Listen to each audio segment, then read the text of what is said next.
প্রিয় ছাত্রছাত্রীরা, শ্যামস ক্লাসরুমে তোমাদের সকলকে স্বাগত। আজকের পর্বে আমি তোমাদের মাধ্যমিক 2024-এর পরীক্ষার্থীদের জন্য ভূগোলের একটি স্যাম্পল কোয়েশ্চেন পেপার নিয়ে আলোচনা করতে চলেছি। এই পর্বে তোমাদের সমস্ত শর্ট কোয়েশ্চেন আনসার এবং বড় প্রশ্নগুলো সম্পর্কেও সংক্ষিপ্ত আলোচনা করে দেব। তোমরা এই প্রশ্নপত্রটি ভালো করে খেয়াল করো এবং যদি প্র্যাকটিস করা না হয়ে থাকে তাহলে আরেকবার ভালো করে দেখে নাও এবং প্র্যাকটিস করে নাও। দেখো, প্রথম যে বিভাগটি রয়েছে, বিভাগ ক, প্রথম প্রশ্ন রয়েছে, সর্বাধিক প্রভাব বিস্তারকারী বহির্জাত শক্তি হলো নদী। পৃথিবীর বৃহত্তম উপত্যকা হিমবাহ হলো হুবার্ট। সূর্য থেকে আগত ইউভি রশ্মি শোষণ করে থাকে ওজোন স্তর। শতকরা হারে প্রকাশ করা হয় আপেক্ষিক আর্দ্রতাকে। মৌসুমী জলবায়ু পরিলক্ষিত হয় 10 ডিগ্রি থেকে 30 ডিগ্রি উত্তর দক্ষিণ অক্ষাংশে। সমুদ্র স্রোত সৃষ্টির প্রধান কারণ হল নিয়ত বায়ুপ্রবাহ। যে বিষাক্ত উপাদানের কারণে ব্ল্যাকফুট রোগ হয় সেটি হল গ, আর্সেনিক। ভারতের দক্ষিণতম বিন্দুটি হল ইন্দিরা পয়েন্ট। ভারতে পশ্চিমী ঝঞ্ঝার প্রভাব দেখা যায় কোন সময়? উত্তর হবে শীতকালে। ভারতের ব্যস্ততম সড়কটি হল NH2। ভারতে ইক্ষু গবেষণাগারটি অবস্থিত কোথায়? লখনৌতে। উত্তর ভারতের সমভূমি অঞ্চলের নদী উপত্যকার পুরনো পলিমাটিকে বলে কি বলে? ভাঙর। সংযোজন ভিত্তিক শিল্প বলা হয় কোন শিল্পকে? মোটর গাড়ি শিল্পকে। রেগুর বলতে বোঝায় কোন মাটিকে? কৃষ্ণ মৃত্তিকাকে। এই হলো তোমাদের 14টি MCQ। এরপরে তোমাদের রয়েছে, দেখো, শুদ্ধ অশুদ্ধ। যেই অপশনগুলি সঠিক সেগুলোর পাশে শুদ্ধ লিখতে হবে, যেগুলি ঠিক নয়, ভুল, সেগুলোর পাশে অ লিখতে হবে। প্রথম যে প্রশ্নটা রয়েছে, সূর্য, চাঁদ ও পৃথিবীর সরলরৈখিক অবস্থানকে সিজিগি বলে। এটি সঠিক, অর্থাৎ শুদ্ধ। আমি যেগুলো শুদ্ধ সেগুলোর পাশে টিক চিহ্ন দিচ্ছি এবং যেগুলো ভুল সেগুলোর পাশে ক্রস চিহ্ন দিচ্ছি। দেখো, 2-এর প্রশ্ন রয়েছে, নিউমুর দ্বীপটিতে ধীরে ধীরে জনবসতি গড়ে উঠেছে। এটি ভুল।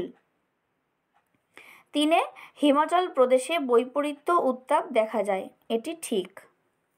4-এ কি শিলাময় মরুভূমি হামাদা নামে পরিচিত? এটাও ঠিক, 4-এরটা। এবং 5-এ ভারতের চেন্নাই বৃহত্তম যাত্রী পরিবহনকারী বন্দর। এটাও ঠিক। 6-এ কি বলেছে? অন্ধ্রপ্রদেশের সালেমে শঙ্কর ইস্পাত তৈরির কারখানা গড়ে উঠেছে। তাহলে এটা কি? অশুদ্ধ, অর্থাৎ ভুল। ভারতের ভূবৈচিত্র্যসূচক মানচিত্র তৈরি করে ভারতীয় জরিপ সংস্থা। এটি কি? ঠিক না ভুল? এটিও হলো ঠিক। এরপরে চলে আসছি, দেখো, পরের পৃষ্ঠায়। এখানে রয়েছে শূন্যস্থান পূরণ করো। দেখো, প্রথম যে প্রশ্নটি রয়েছে 2-এর 1, হিমবাহের ক্ষয়ের ফলে সৃষ্ট সমুদ্র উপকূলের জলমগ্ন উপত্যকাকে কি বলে? উত্তর হবে ফিয়র্ড। 2, বিশ্ব উষ্ণায়ন সৃষ্টিকারী প্রধান গ্রিনহাউস গ্যাসটি হল CO2। 3, পারমাণবিক বিদ্যুৎ কেন্দ্র থেকে কি বর্জ্য নির্গত হয়? তেজস্ক্রিয় বর্জ্য নির্গত হয়। 4-এর প্রশ্ন, ভারতের অধিকাংশ চা কোন বন্দরের মাধ্যমে রপ্তানি হয়? উত্তর হবে কলকাতা বন্দরের মাধ্যমে। 5-এ রয়েছে, ভারতের বৃহত্তম জাহাজ কারখানা গড়ে উঠেছে কোথায়? উত্তর হবে বিশাখাপত্তনমে। এবং 6-এর প্রশ্ন, উত্তর পূর্ব ভারতের রাজ্যগুলিতে প্রচলিত স্থানান্তর কৃষি কি নামে পরিচিত? ঝুম চাষ নামে পরিচিত। 7-এ রয়েছে, দেখো, কোন হিমবাহ থেকে যমুনা নদীর উৎপত্তি হয়েছে? উত্তর হবে যমুনোত্রী হিমবাহ থেকে যমুনা নদীর উৎপত্তি হয়েছে।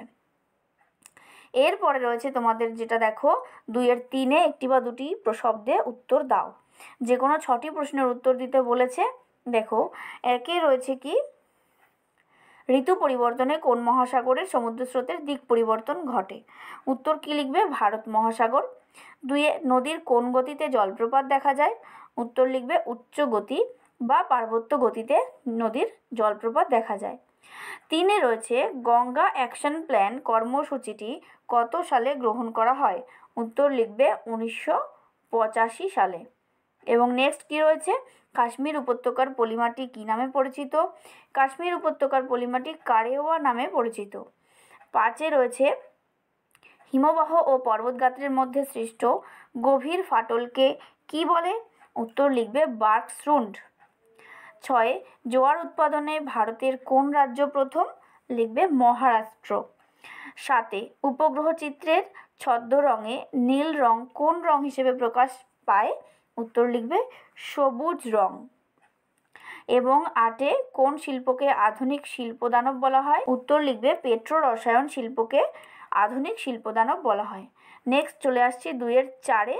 এখানে বাম দিকের সাথে ডান দিকের উত্তরগুলি মিলিয়ে লিখতে হবে। বাম দিকে রয়েছে মাজুলি, এটি কি? এটি এক ধরনের নদী দ্বীপ, অপশান 3। এবং 2 রয়েছে ভেম্বনাদ, এটি হলো কেরলে অবস্থিত, অর্থাৎ অপশান 4 সঙ্গে হবে। 4 রয়েছে কি এখানে রেটুন প্রথা, এখানে 3 নম্বর হবে, 4 নম্বর রয়েছে এখানে, এটা একটা প্রিন্টিং মিস্টেক এই জায়গাটা। 3 রেটুন প্রথা, এটা হবে ইক্ষু চাষ। এবং 4 কান্ডালা, এটা হচ্ছে ভারতের শুল্কমুক্ত বন্দর, অর্থাৎ অপশন 2 সঙ্গে যাবে।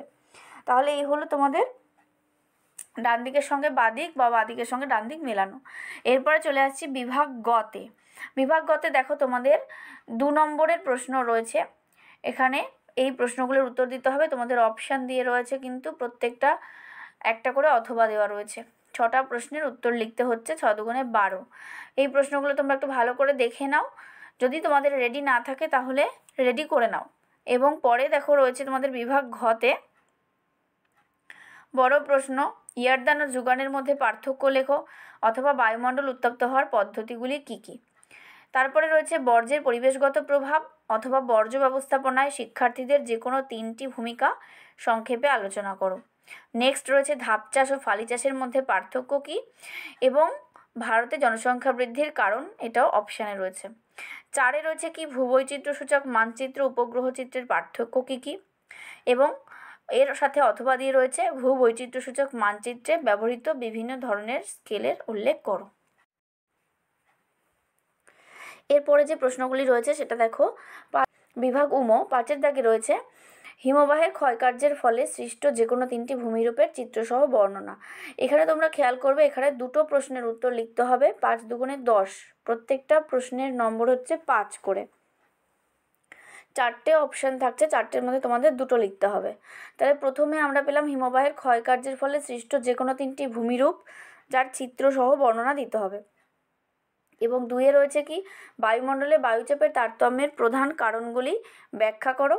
এবং 3 পৃথিবীব্যাপী সমুদ্র স্রোতের প্রভাবগুলি আলোচনা করো। আর 4 বিশ্ব উষ্ণায়নের প্রভাবগুলি সংক্ষেপে আলোচনা করো। তাহলে এই হলো তোমাদের 4টে প্রশ্ন, খুবই ইম্পর্ট্যান্ট, ভালো করে পড়ে নেবে এগুলো। এবং 5 দাগে রয়েছে দেখো 2টি প্রশ্নের উত্তর দিতে হবে, এখানেও কিন্তু 5 নম্বর করে রয়েছে। 1 রয়েছে উত্তর ভারতের নদ নদী ও দক্ষিণ ভারতের নদ নদীর মধ্যে তুলনামূলক আলোচনা। 2 ভারতের চা চাষের অনুকূল প্রাকৃতিক পরিবেশ বর্ণনা করো। 3 রয়েছে পশ্চিম ভারতে পেট্রো রসায়ন শিল্পের অধিকতর উন্নতির কারণগুলো ব্যাখ্যা। এবং 4 রয়েছে ভারতে জনসংখ্যা বন্টনের তারতম্যের প্রাকৃতিক কারণগুলি আলোচনা। তাহলে এই বড় প্রশ্নগুলো কিন্তু তোমরা খুব ভালো করে রেডি করবে। এর পরের দিকে রয়েছে দেখো তোমাদের মানচিত্র থাকে, মানচিত্রে এই যে জায়গাগুলো তোমাদেরকে চিহ্নিত করতে হয়, এই জায়গাগুলো তোমাদের প্র্যাকটিস করতে হবে ভালো করে। বেশ কতগুলো সালের প্রশ্ন যদি তোমরা প্র্যাকটিস করে থাকো তাহলে অবশ্যই তোমরা সেখান থেকে কমন পেতে পারো। সুতরাং তোমরা লাস্ট 10 ইয়ার্স অথবা লাস্ট 5 ইয়ার্সের যে মানচিত্রের অংশগুলো থাকে, ম্যাপ পয়েন্টিং, এইগুলো তোমরা প্র্যাকটিস করতে পারো বাড়িতে, তাহলে আশা করি তোমরা সেখান থেকেই এই জায়গাগুলো কমন পেয়ে যাবে। যাই হোক, এই হলো আজকের পর্ব। এই পর্বটি যদি তোমাদের ভালো লেগে থাকে তাহলে অবশ্যই তোমরা লাইক করবে এবং কমেন্ট করবে, বন্ধুদের সঙ্গে শেয়ার করবে। আর চ্যানেলে নতুন হয়ে থাকলে অবশ্যই সাবস্ক্রাইব করো। ভালো থেকো, টাটা।